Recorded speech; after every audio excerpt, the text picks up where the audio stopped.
नमस्कार। मेरे नई वीडियो में आप सबका स्वागत है। आज के इस वीडियो में आप लोगों को संधि के बारे में पढ़ाऊंगा। तो चलिए शुरू करते हैं। संधि संधि का शाब्दिक अर्थ होता है मेल या जोड़। यह संस्कृत भाषा से लिया गया है। इसमें दो वर्णों या ध्वनियों का मेल होता है। अब इसका देखिए संधि कैसे बना है। तो धा धातु से धी बना है। धा धातु धातु रूप है, क्रिया का रूप को कहते हैं। धा धातु से धी बना है और धी में सम उपसर्ग को जोड़ करके संधि बनाया गया है, अर्थात संधि बना है, जिसका शाब्दिक अर्थ होता है मेल। सम का मतलब होता है मेल मिलन, समीप या निकट, अर्थात दो निकटवर्ती या समीपवर्ती ध्वनियों या वर्णों के मेल से संधि बनता है।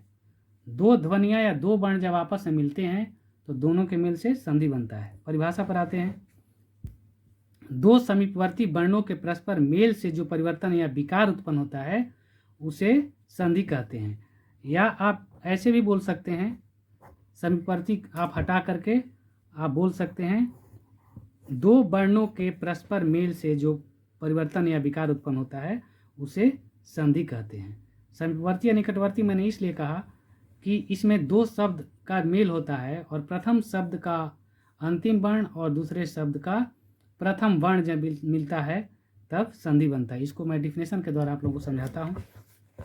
देखिए, रामा प्लस ईश, दो शब्द इसमें हुए।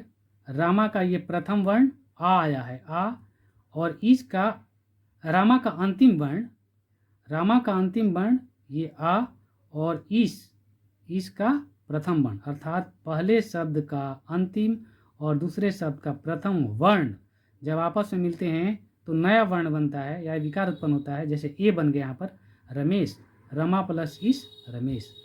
तो इसी प्रकार से आगे देखिए, देव प्लस आलय, देव ये प्रथम शब्द और ये दूसरा शब्द हुआ। प्रथम शब्द का अंतिम वर्ण व में अ है और आलय में दूसरे शब्द का प्रथम आ मिलकर आ, देवालय, यहाँ पर वा आया है देवालय। तो इस प्रकार से जब दो शब्द आपस में मिलते हैं तो दोनों शब्दों के जो निकटवर्ती वर्ण या समीपवर्ती वर्ण आपस में मिलते हैं तो जो विकार उत्पन्न होता है या जो भी परिवर्तन होता है उसे हम संधि कहते हैं। अर्थात जो नया शब्द बनता है तो उसका जो ध्वनि है उसमें परिवर्तन होता है, उसे हम संधि कहते हैं। अब आगे चलते हैं संधि विच्छेद। अब संधि विच्छेद क्या है? तो यह संधि का ठीक विपरीत है। संधि में वर्णों का या शब्दों का मेल होता है, लेकिन विच्छेद में क्या होता है? अलगाव होता है, इसको हम अलग करते हैं। तो डिफिनेशन इसका लेते हैं। संधि के नियमों के अनुसार मिले हुए वर्णों को अलग अलग करके संधि से पहले वाली स्थिति में पहुंचाना संधि विच्छेद कहलाता है।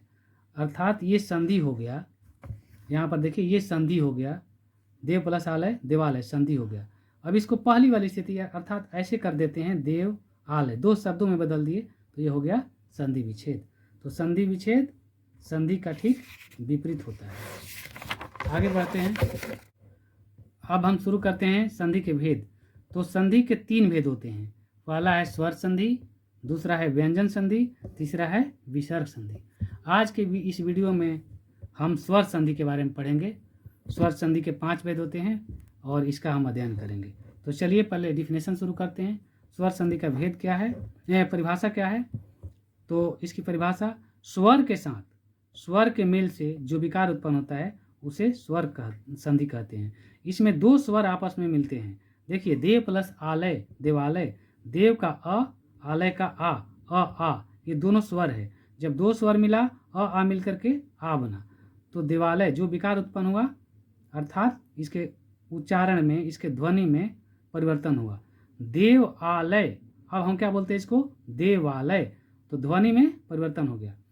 तो इसमें क्या होता है? दो स्वर आपस में आकर मिलते हैं, उसे हम स्वर संधि कहते हैं। ठीक है, अब इसका हम भेद पढ़ते हैं। क्या भेद है इसका? तो स्वर संधि के निम्नलिखित 5 भेद होते हैं। इसमें पहला है दीर्घ संधि, दूसरा है गुण संधि, तीसरा है वृद्धि संधि, चौथा है यण संधि और पांचवा है अयादि संधि। तो हम शुरुआत करते हैं दीर्घ संधि से। दीर्घ संधि इसका है पहला भेद। तो इसमें क्या होता है, डिफिनेशन इस पर इसका ध्यान देते हैं। दीर्घ का मतलब होता है बड़ी या बड़ा, जिसमें बड़ी मात्रा हो उसे हम दीर्घ कहेंगे। तो दो सजातीय या एक जैसे, सजातीय का मतलब एक जैसा, सवर्ण, दो सजातीय स्वर जब पास पास आते हैं तो दोनों मिलकर उसी वर्ण का दीर्घ स्वर बन जाते हैं, जिसे दीर्घ संधि कहते हैं। जैसे आप देख लीजिए, यहाँ इसको नियम के द्वारा हम समझाते हैं क्या इसका नियम है। यह डिफिनेशन एक दूसरा और है इसका, दो समान स्वरों के परस्पर मेल से जो स्वर बनता है उसे दीर्घ संधि कहते हैं। दोनों में से कोई भी डिफिनेशन आप याद कर सकते हैं। नियम क्या है इसका, देखिए यहाँ पर, यदि अ, आ, ई, उ और री, अर्थात अ के बाद कोई अ आ जाए, या आ के बाद आ आए, या अ आए, ई के बाद कोई ई आ जाए, या ई के बाद ई आए, फिर ऊ के बाद ऊ, या ऊ के बाद ऊ आए, या री के बाद री आए, तो ये क्या हो जाते हैं, दोनों परस्पर मिल करके दीर्घ में बदल जाते हैं, अर्थात बड़ी में बदल जाते हैं, बड़ी में। तो देखिए यहाँ पर, अब अ और अ मिलकर के आ हो जाएगा, या आ मिलकर के आ हो जाएगा, ई मिलकर के बड़ी ई हो जाएगा, या ई फिर मिलकर के बड़ी ई, फिर ऊ ऐसे हैं, ऊ मिलकर के बड़ी हो।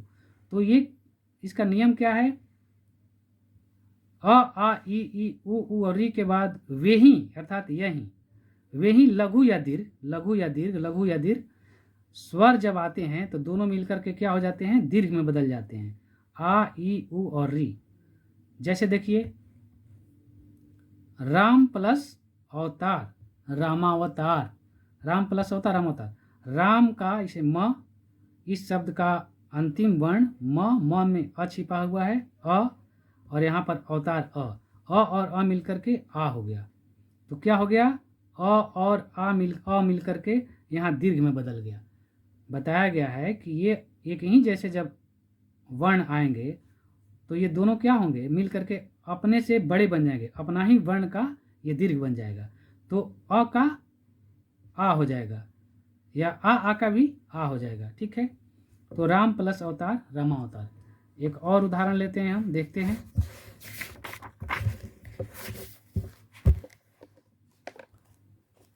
धर्म प्लस आत्मा, धर्मात्मा।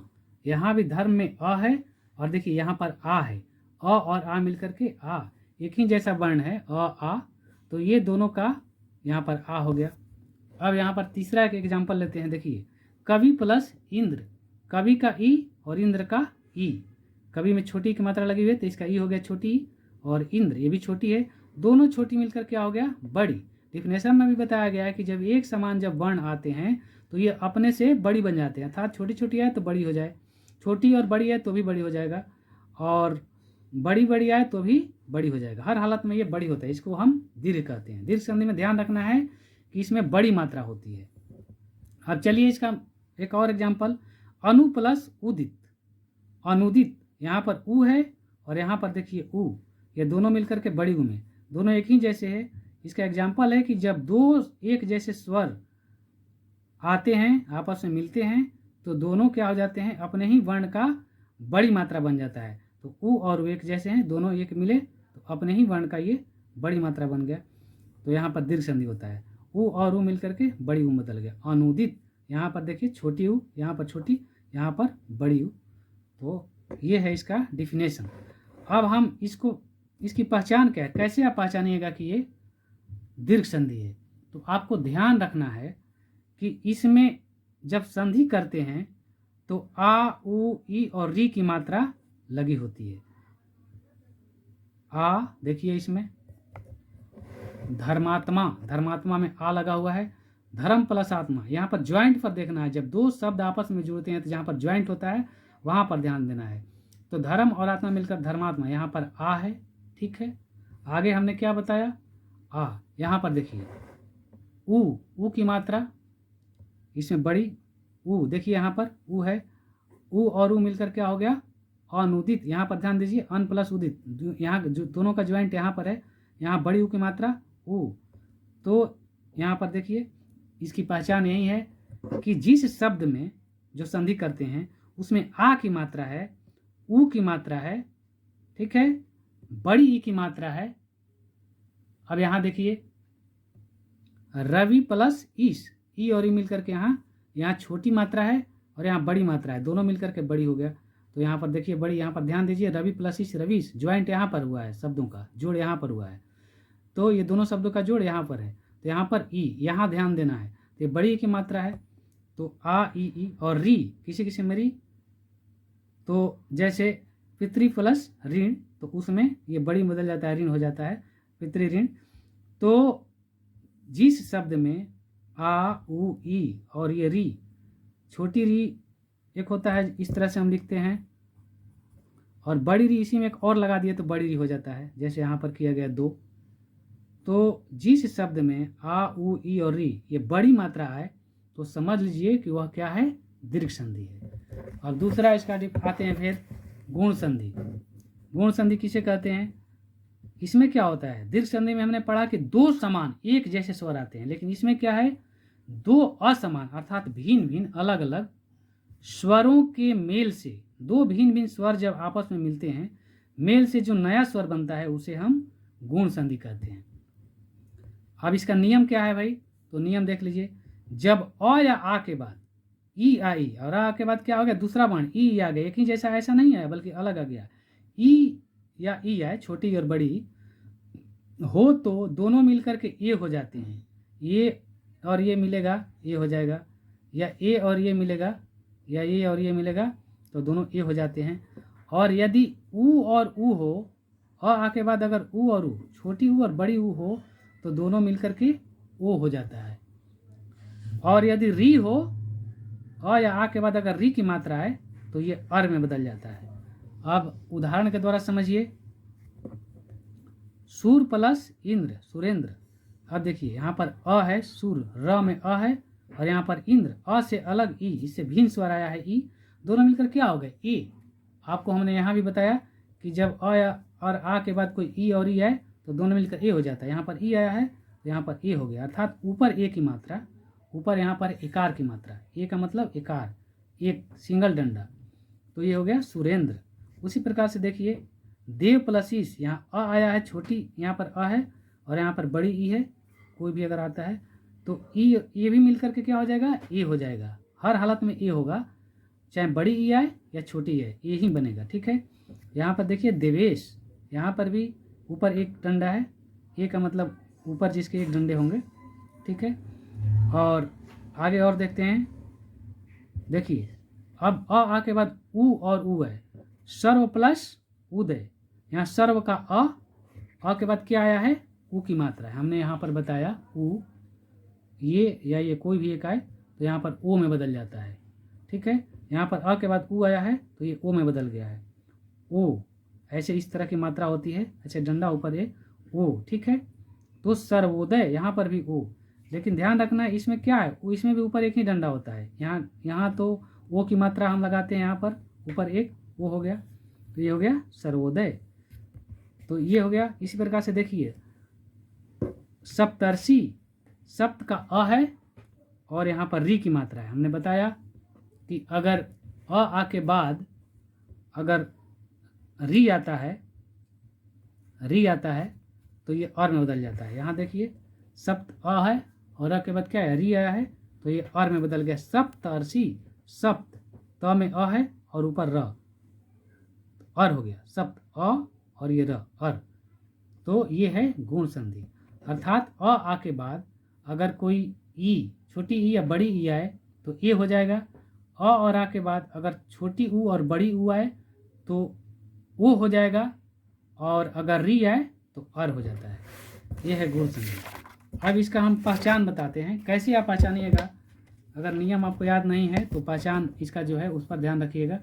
देखिए इसकी पहचान क्या है, इसमें ए ओ तथा अर लगा होता है, जो शब्द बनता है इसमें ए ओ तथा अर लगा होता है। यहाँ पर देखिए आपको मैं बताया था, यहाँ पर ए है, ए की मात्रा, ओ की मात्रा और ये अर, ए ओ और अर इसमें लगा होता है इस शब्द में, अर्थात किसी भी शब्द के ऊपर सिर्फ एक डंडा होगा और किसी किसी में अर, ए ओ और अर, ओ में भी एक ही ऊपर डंडा होता है, और जैसे इसमें ओ, ए में भी एक ही होता है, तो ए और ओ और अर लगा होता है, तो आप समझिए कि यह गुण संधि है। अब तीसरा इसका डिफिनेशन भेद है वृद्धि संधि। अब इसका डिफिनेशन देखते हैं हम। वृद्धि संधि क्या है?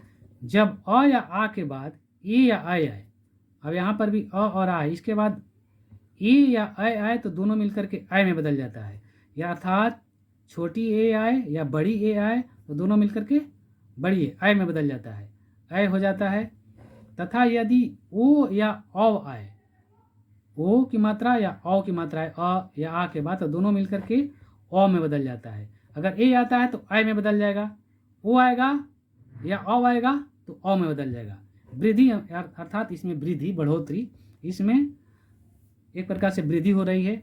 ए आता है या आय आता है तो आय में बदल जाएगा, ओ या औ आएगा तो औ में बदल जाएगा। अब इसका एग्जाम्पल देखते हैं हम। जैसे 1 + 1 इकैक, एक का अ है, अब अ के बाद क्या आया? भिन्न स्वर कौन सा आया है? ए आया है।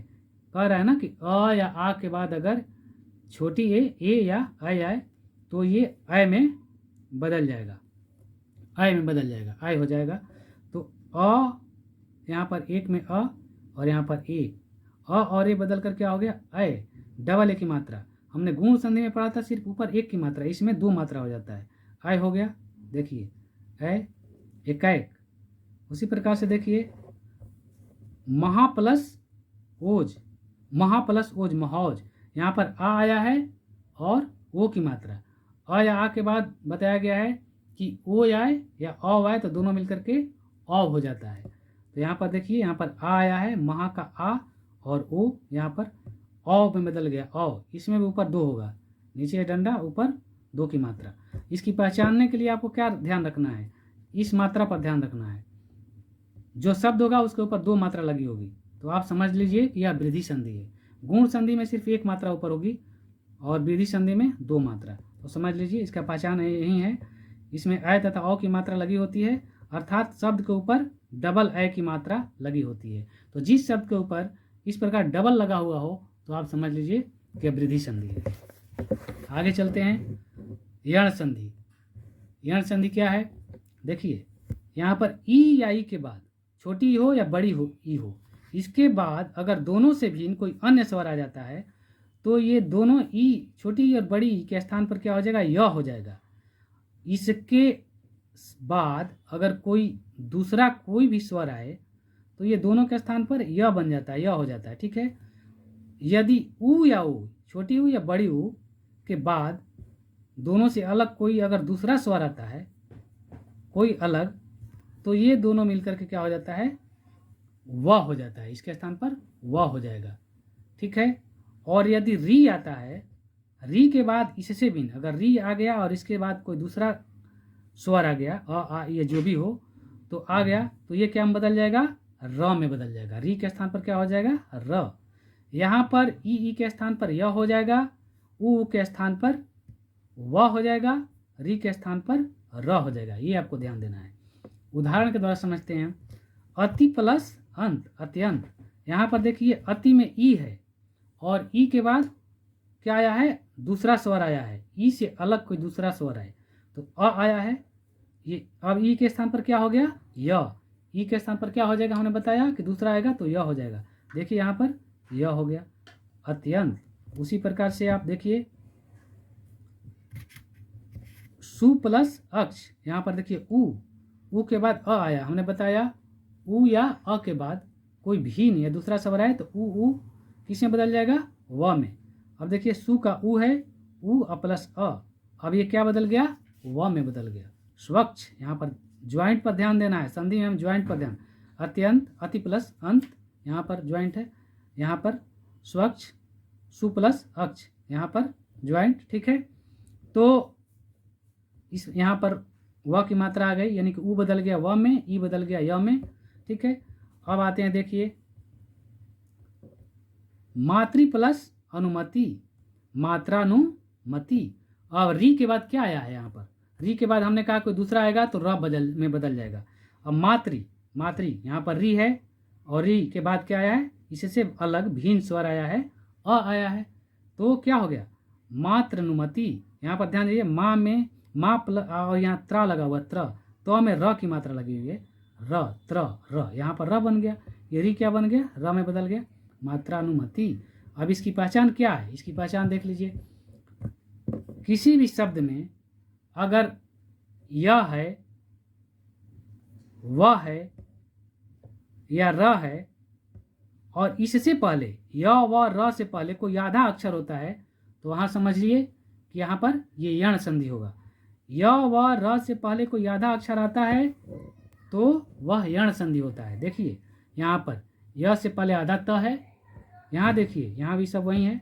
व के बाद देखिए व के बाद आधा स है पहले, और यहाँ पर भी देखिए व से पहले आधा न है, यहाँ पर र से पहले आधा ता ऊपर लगा हुआ है, तो ये हो गया यण संधि। यण संधि को पहचानने का तरीका यही है कि इसमें य व र की मात्रा होती है जहाँ पर ज्वाइंट होगा शब्दों का, और उससे पहले कोई आधा अक्षर होगा।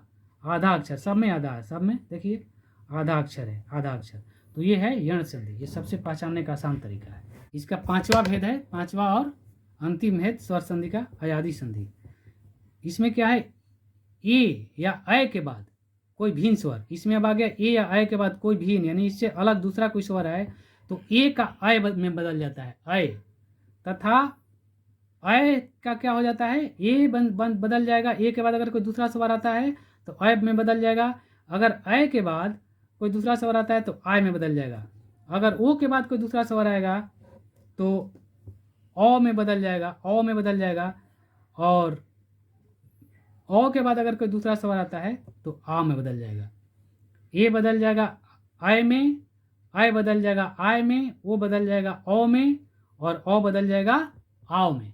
ये है अयादी संधि का, जिसका नाम ही अयादी, यानी कि अयादी अय आय औ आओ। तो इसका एग्जाम्पल अब देखते हैं हम, जैसे ने प्लस अन, नयन। ने देखिए ए के बाद भिन्न स्वर का आया, अ आया है, तो ए किस में बदल जाएगा, अय में। नयन, न का अ और य, नयन, न में अ छिपा हुआ है, नयन, नयन, अय हो गया यहाँ पर। इसी प्रकार से देखिए गायक, गए, अय के बाद अ आया है, इसमें अय के बाद अगर कोई भिन्न स्वर आता है तो आय में बदल जाएगा। गय प्लस अक, गायक, गा आ आय, गा का आ और यह गाय, गायक, यहाँ पर आय हो गया। ठीक है, उसी प्रकार से भो प्लस अन, भवन, यहाँ पर ओ है, यहाँ पर अलग है इसे अ, ओ और अ मिलकर के औ में बदल गया। हमने यहाँ पर बताया आपको कि ओ बदल जाएगा औ में और औ बदल जाएगा औ में, तो भवन, भ का अ और वह औ में बदल गया। और यहाँ पर अगला देखिए नाविक, नौ प्लस इक, यहाँ पर अ है और इससे अलग ये क्या है, ई है। यहाँ पर ना आ वह, नाविक, तो यहाँ पर आ हो गया है। तो इसका पहचान क्या है अयादी संधि का, इसमें आए आए औ आओ की ध्वनि निकलती है शब्द में। नयन, यहाँ पर अ आया है, गायक आया है, भवन अव आया है, नाविक आव आया है। तो इस पर ध्यान देना है शब्दों के उच्चारण पर। इसमें अ आय औ आव की ध्वनि निकलती है और शब्द के ऊपर इस प्रकार की कोई मात्रा नहीं होती है, अर्थात ए की मात्रा या डबल ए की मात्रा नहीं होती है, इसमें किसी में के ऊपर नहीं है। इसमें यह ध्यान देना है कि इसमें कोई किसी प्रकार की कोई मात्रा नहीं होती है। तो ये है स्वर संधि के भेद, 5 भेद हुए। इसको मैंने, हमारी कोशिश इसमें यही रही है कि मैं आसान तरीके से इसको मैं समझाऊं, और अगली वीडियो में हम इसका जो ट्रिक है सिर्फ इस ट्रिक को डालूंगा। आप ट्रिक को देखते ही पहचान जाइएगा कि यह कौन सी संधि है। तो चलिए आज का वीडियो यहीं पर समाप्त होता है। नमस्कार, धन्यवाद।